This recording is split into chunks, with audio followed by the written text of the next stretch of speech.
మహాదేవ శ్రీమాత్రే నమః. Welcome to శ్రద్ధా భక్తి ఛానల్.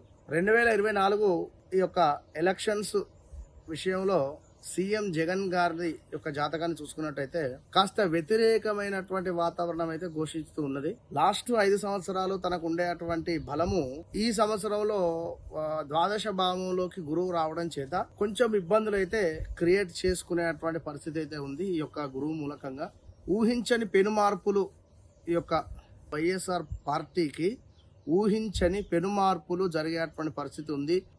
మంచి మంచి వ్యక్తులు కూడా స్థానాలలో గెలవలేని పరిస్థితి అయితే గోచరిస్తూ ఉన్నది. మంచి మంచి పేరు ప్రఖ్యాతలు కాసినటువంటి వారు కూడా ఇప్పుడు ఉదాహరణకు రాక్షరం బాగాలేదు కనుక ఇప్పుడు ఈ పేరు మీద ఉండేటువంటి వారికి పోటీ చేసినా కూడా గెలుపు అనేది రాని పరిస్థితి ఉన్నది. చాలా కష్టతరమైనటువంటి వాతావరణం అయితే ఉన్నది. రాబోయే రోజులలో ఎన్నో కొన్ని తప్పకుండా ఒక 90 స్థానాలు వచ్చినా కూడా మరలా సీఎం అతనే కనుక ఈ విషయాన్ని గమనించుకోండి.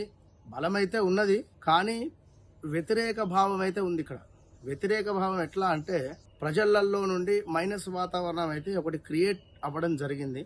కనుక బలము వారు ఊహించిన స్థాయిలో కంటే తక్కువ స్థాయిలోనే స్థానాలు రావడం కానీ ఇవన్నీ అయితే ఉంటుంది. తప్పకుండా కూటమి రావడానికి అయితే ఛాన్సెస్ ఉంది. 100% కాదు కానీ 75 to 95% తప్పకుండా కూటమి వచ్చేటువంటి పరిస్థితి అయితే ఉన్నది. తప్పకుండా కనుక ప్రజలు ఈ విషయాన్ని గమనించుకోండి. మహాదేవ శ్రీమాత్రే నమః.